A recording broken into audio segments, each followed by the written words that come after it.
Hey guys, it's CalmBee, and this is just a quick update on Rec Room Studio. So if you guys have not yet already downloaded the latest Rec Room Studio, you'll notice that there's a few changes, and most specifically related to performance and how to measure performance, make sure you don't lag on different platforms. So we're just going to jump right in and go through those tools very quickly, and yeah, let's head over to Rec Room Studio.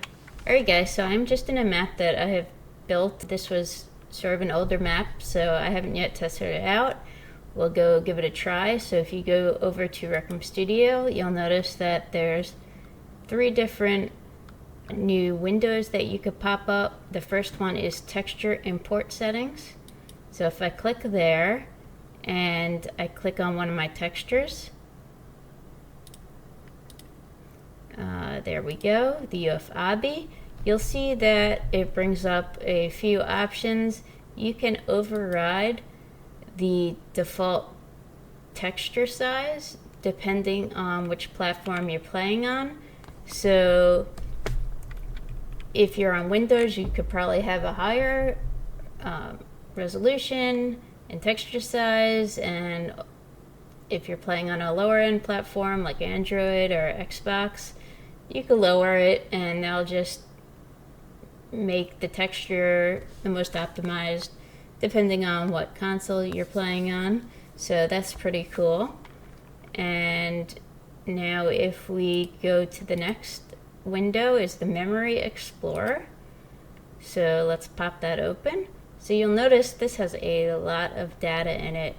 You can sort by which platform you're playing on, and it'll show you the count. So this is just an overview of what the different components of your room encompasses. So everything from your circuits, your textures, your meshes, your animations, all of your components, and then it just totals it up down on the bottom. And yeah, it shows you each category, so that's pretty helpful. Alright, so now if we go click on texture memory, you'll see that these are all the textures that I imported, not too many, but it gives us the type, the width, the height, the depth, the format, the bytes per pixel. Also it gives you, this is a form of resolution, and if there's any warnings, luckily I do not have any here, but I will show you in a moment what happens if you do have a warning. And again, you could just sort this as a data table, and that's really helpful, so you can figure out where all your memory is going pretty much. Now if you go over to mesh, it's going to list out all the mesh that you have in your project from Studio, and it will tell you the number of vertices there are, the triangles, if you have bones in there. Okay, if there's any warnings, here's an example. So over here I have on this rocket that I imported, there's a warning, and it says this mesh is marked as read-write, which requires 2 copies of the mesh. So it's letting me know that it's going to be double the amount of memory. And I believe read-write, and don't quote me, would just be that it needs to take into account the mesh, and then if you want to use the mesh maybe for like a script. So that's just an important note over there. If we go to miscellaneous memory, this is going to have your lights, your components, your animations, anything that does not fall into mesh or texture. And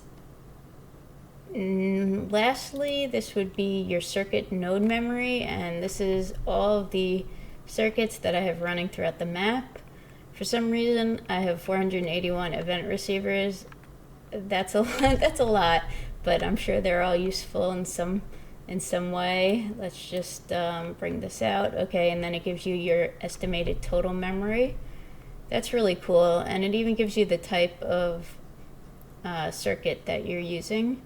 So that's really the Memory Explorer. So use it to really figure out if you're having lag, where all that memory is going.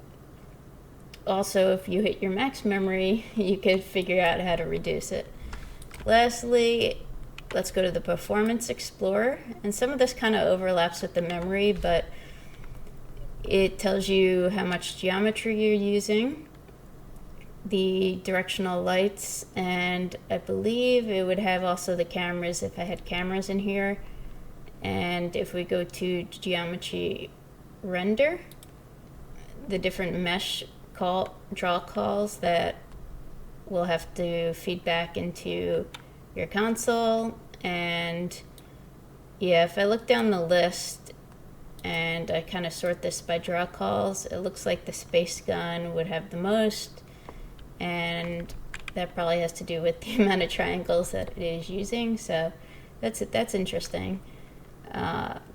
Going over to cameras, if I had cameras, it would give me the information on the camera, but I don't have any cameras in this room.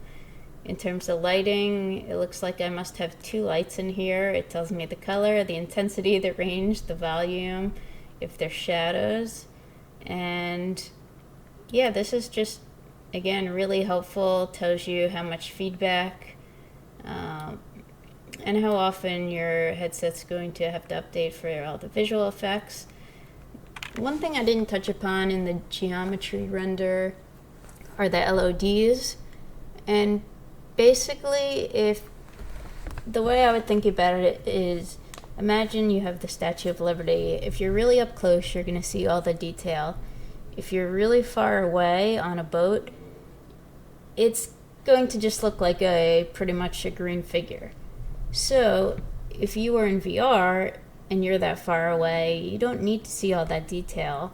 So you could set up something called an LOD, and you could have it render a lower form of mesh for that object when you're a certain distance away. I might do another video on that in the future, but yeah, LODs very important and a good way to save on memory when you have a lot of mesh, especially when you're a good distance away from it.